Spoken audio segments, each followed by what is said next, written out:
Good morning students. मैंने कल आपको एटॉमिक स्ट्रक्चर यानी परमाणु संरचना में डाल्टन का परमाणु मॉडल बताया था। उन्होंने बताया था परमाणु क्या होता है, कैसे होता है, सब कुछ सारी चीजें क्लियर की थी। उनके मॉडल को देखते हुए अगले साइंटिस्ट हैं हमारे जे थॉमसन। उन्होंने अपना एक परमाणु को मॉडल बताया। उन्होंने क्या बताया, परमाणु एक धनावेशित द्रव के गोले के आकार का होता है। परमाणु एक धनावेशित द्रव के गोले के आकार का होता है जिसमें ऋणावेशित कण इस प्रकार फैले होते हैं जैसे तरबूज में बीज। आप तरबूज खाते हैं, तरबूज के अंदर काले काले से बीज होते हैं कहीं कहीं पे, तो वो जो काले काले बीज है इसको इन्होंने बताया क्या, इलेक्ट्रॉन्स। जैसे ये देखिए, परमाणु एक धन आवेशित, ये देखिए मैंने एक गोला बनाया हुआ है। परमाणु एक धन आवेशित द्रव गोले के आकार का होता है जिसके अंदर इलेक्ट्रॉन इस प्रकार सजे होते हैं जैसे तरबूज में बीज। अब उन्होंने जब ये परमाणु सिद्धांत के परमाणु मॉडल को दे दिया तो इनका ये परमाणु मॉडल भी सही नहीं हुआ। क्यों नहीं सही हुआ? इसके हिसाब से परमाणु को या जो क्या कहते हैं, इनका जो परमाणु का जो ये नाभिक है इसको उदासीन हो जाना चाहिए था। क्यों उदासीन होना चाहिए था? आपको पता होगा प्लस और माइनस एक दूसरे को अट्रैक्ट कर लेते हैं। अगर इनकी वैल्यू समान है तो वैल्यू अपने आप कट जाती है। अगर प्रोटॉनों की संख्या इलेक्ट्रॉनों की संख्या एक दूसरे के बराबर है तो ये दोनों मिलकर नाभिक को कैसा कर देंगे, उदासीन।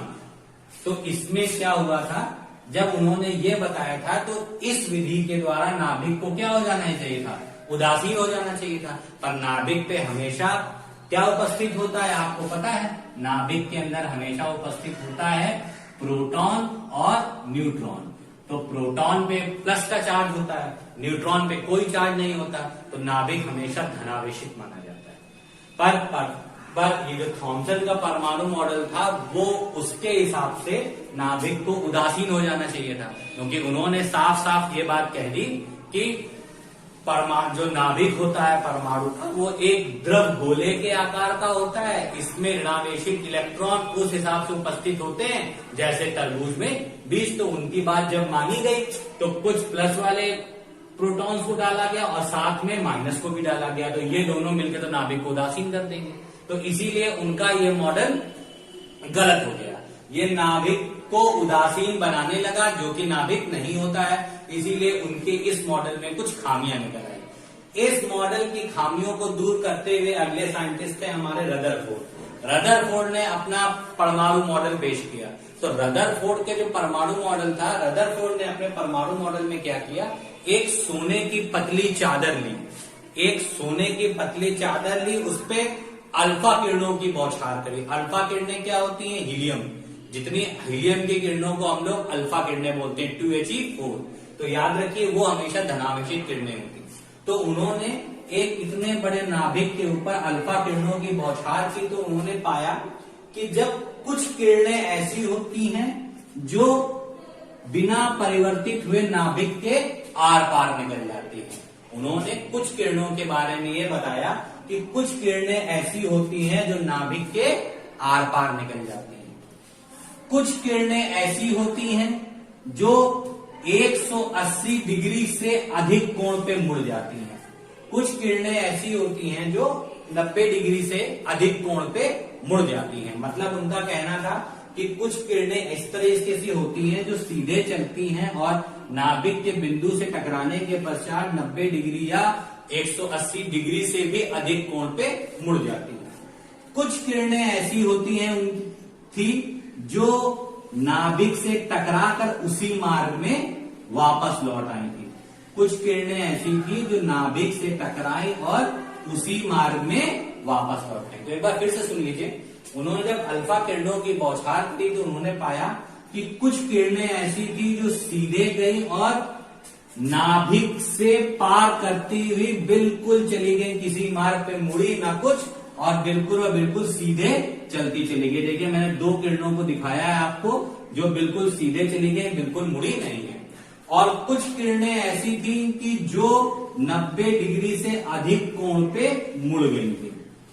जैसे ये देखिए, अपने मार्ग से विक्षेपित हो गई थी। मुड़ गई का मतलब अपने मार्ग से विक्षेपित हो गई। और कुछ किरणें ऐसी थी जो नाभिक से टकराकर वापस उसी मार्ग में लौट आई थी। तो उन्होंने जब अपना ये रिजल्ट देखा तो उन्होंने इस रिजल्ट के अनुसार एक अपना तथ्य बनाया। क्या तथ्य बनाया? तो ध्यान से तथ्य को गौर से देखिएगा। मैं इस साइड दिख रहा हूं जिससे आपको फिगर अच्छी तरीके से समझ में आता है। देखिए पहला तथ्य क्या था? जो किरणें सीधी निकल गई, उन्होंने ये सोचा नाभिक का कुछ भाग खोखला होता है। नाभिक का कुछ भाग खोखला होता है जिससे किरणें कैसे निकल जाती हैं? बिल्कुल और बिल्कुल सीधे।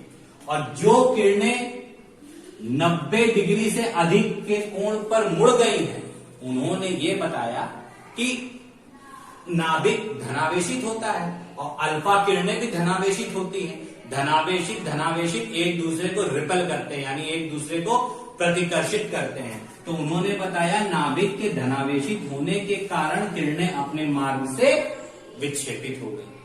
तीसरा उन्होंने क्या बताया कि जो किरणें टकरा के वापस लौट आई, तो उन्होंने ये बताया कि नाभिक के केंद्र में उसका घनत्व सबसे ज्यादा होता है।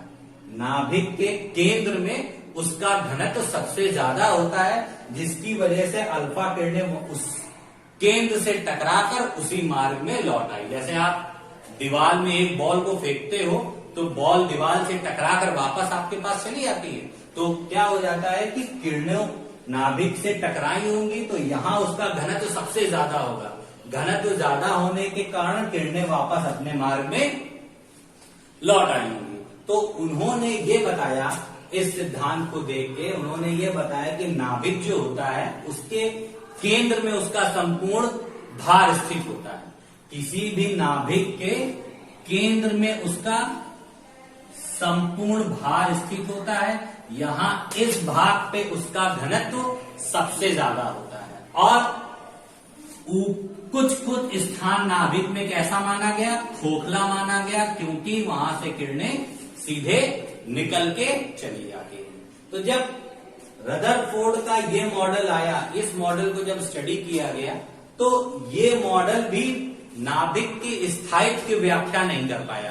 क्यों स्थायित्व की व्याख्या नहीं कर पाया? उन्होंने बताया कि नाभिक का कुछ भाग खोखला होता है, कुछ भाग में आवेश ज्यादा होता है जिसकी वजह से रिपल हो जाती है, कहीं पे घनत्व बहुत ज्यादा होता है उसका। तो इस हिसाब से नाभिक का घनत्व सबसे ज्यादा केंद्र पे मान लिया गया।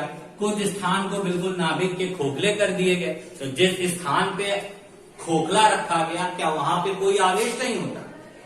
मतलब अगर कोई स्थान उन्होंने जो निकाला कि किरणें सीधी निकल के चली गई, इसका मतलब वो स्थान खोखला था। अगर वो स्थान खोखला है तो क्या वहां पे कोई आवेश नहीं है? ऐसा तो नहीं होता। नाभिक के अंदर अगर प्रोटॉन्स और न्यूट्रॉन्स उपस्थित हैं तो प्रोटॉन का आवेश पूरे नाभिक में कार्य करेगा। इसीलिए रदरफोर्ड का ये मॉडल था, ये भी परमाणु या नाभिक के स्थायित्व की व्याख्या नहीं कर पाया था।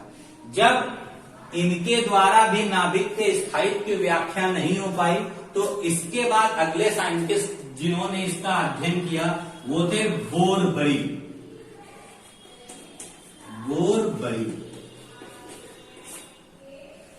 बोरबरी साइंटिस्ट थे जिन्होंने अपना मॉडल लिया, जिसका नाम पड़ा बोरबरी परमाणु मॉडल। बोरबरी ने जो अपना मॉडल दिया उसकी सबसे बड़ी क्वालिटी थी कि बोरबरी ने अपने परमाणु मॉडल में यह बताया कि जो नाभिक के इलेक्ट्रॉन्स जो होते हैं वो नाभिक के अंदर उपस्थित ना होते, वो नाभिक के चारों ओर चक्कर लगाते हैं। कहने का मतलब था ये उनका कि नाभिक अगर ये है तो इसके अंदर इलेक्ट्रॉन नहीं होते, वो इसके चारों ओर अपनी स्थिर कक्षाओं में, अपने चारों ओर अपनी स्थिर कक्षाओं में चक्कर लगाते हैं। और इन कक्षाओं का उन्होंने क्या नाम दिया? इन कक्षाओं का उन्होंने नाम दिया K, L, M और चौथी कक्षा M। उन्होंने इन कक्षाओं का नाम दिया K, L, M और N। अब उन्होंने ये बताया कि प्रत्येक कक्षा में इलेक्ट्रॉन्स 2n² के हिसाब से जाते हैं। प्रत्येक कक्षा में इलेक्ट्रॉन 2n² के हिसाब से जाते हैं। यानी अगर पहली कक्षा है, पहली कक्षा यानी K, तो इसमें कितना इलेक्ट्रॉन, अगर पहली कक्षा है तो उसमें 1 रखा हमने, 1 का स्क्वायर, 2 इंटू 1 का स्क्वायर 1 यानी 2। तो K कक्षा में अधिकतम इलेक्ट्रॉन कितने जाएंगे हमारे, केवल और केवल 2। ऐसे ही जब दूसरी कक्षा की बात आई, देखिए मैं यहां पे लिख रहा हूं, ध्यान से लिखिएगा, जब दूसरी कक्षा की बात आई तो उसमें दूसरी कक्षा में इलेक्ट्रॉन कैसे गए, 2n स्क्वायर के हिसाब से, n यहां पे कक्षा है तो n की जगह पे आप क्या लिखेंगे, 2, 2 इंटू 4 यानी दूसरी कक्षा, यानी ये हमारी कौन सी कक्षा होती है, L कक्षा में अधिकतम इलेक्ट्रॉन कितने जाएंगे, 8। ऐसे उन्होंने तीसरी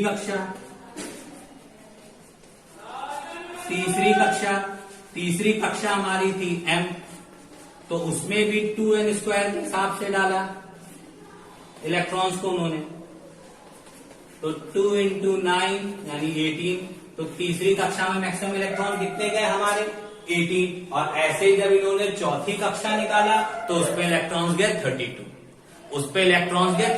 और उन्होंने बताया कि जब इलेक्ट्रॉन्स अपने नाभिक के चारों ओर अपनी स्थिर कक्षाओं में, ये पहली कक्षा जिसको K बोला, ये दूसरी कक्षा जिसको L, ये तीसरी कक्षा जिसको M, और चौथी कक्षा भी होती है इसमें, ये हो गई हमारी M। जब K, L, M, N इन कक्षाओं में इलेक्ट्रॉन जब गति करते हैं तो ना तो वो अपनी ऊर्जा किसी को देते हैं और ना ही वो किसी से ऊर्जा को लेते हैं, क्योंकि वो उनकी एक स्थिर कक्षा होती है। इस स्थिर कक्षाओं में इलेक्ट्रॉन्स की ऊर्जा का ना ह्रास होता है ना उनमें बढ़ोतरी होती है। तो इस स्थिति में जब इलेक्ट्रॉन ना किसी ऊर्जा को लेंगे ना किसी ऊर्जा को देंगे, तो इलेक्ट्रॉन्स नाभिक में उपस्थित प्रोटॉन्स और न्यूट्रॉन्स, यानी न्यूट्रॉन पे तो कोई आवेश होता ही नहीं है, प्रोटॉन पे प्लस का आवेश होता है, इसके द्वारा आकर्षित नहीं किए जाएंगे और ना ही इसके अंदर गिरेंगे। क्योंकि कोई आप लोग बोल सकते हो कि सर नाभिक पे तो 0 आवेश होता है, प्रोटॉन पे प्लस का होता है, इलेक्ट्रॉन चारों ओर चक्कर लगा तो इलेक्ट्रॉन को प्रोटॉन के अंदर गिर जाना चाहिए, पर वो क्यों नहीं गिरते हैं, क्योंकि ये इनकी स्टेबल सेल होती है यानी स्थिर कक्षा। इस कक्षा में इलेक्ट्रॉन ना तो अपनी ऊर्जा का त्याग करते हैं ना ही ऊर्जा को ग्रहण करते हैं। तो जब ये अपनी ऊर्जा को त्यागते नहीं है और ना ही ग्रहण करते हैं तो किसी भी कीमत पे नाभिक पे नहीं गिरते हैं। तो बोर-बली के परमाणु मॉडल से ही नाभिक के स्थायित्व की व्याख्या हो पाई थी, और बोर-बली ने ही बताया था कि प्रत्येक कक्षा में इलेक्ट्रॉन 2n स्क्वायर के हिसाब से जाते हैं, यानी पहली कक्षा में 2, दूसरी में 8, तीसरी में 18 और चौथी कक्षा में 32 इलेक्ट्रॉन जाते हैं। तो ये पूरा सिद्धांत था परमाणुओं को स्थायित्व की व्याख्या करने में। डाल्टन ने कोशिश करी, थॉमसन ने कोशिश करी, रदरफोर्ड ने अपने परमाणु मॉडल को समझाया, बताया कि क्या होता है, पर कोई भी एग्जैक्ट नाभिक के स्थायित्व की व्याख्या करने में, अपना मॉडल प्रस्तुत करने में असमर्थ रहा था। इसके बाद बोर-बली ने अपना मॉडल दिया, जिन्होंने नाभिक के स्थायित्व की व्याख्या की। उन्होंने स्पष्ट रूप से बताया इलेक्ट्रॉन चारों ओर चक्कर लगाते हैं और जो चक्कर लगाने की कक्षा होती है वो उनकी स्थायी कक्षा होती है, इसमें वो इलेक्ट्रॉन की ऊर्जा का आदान प्रदान नहीं होता।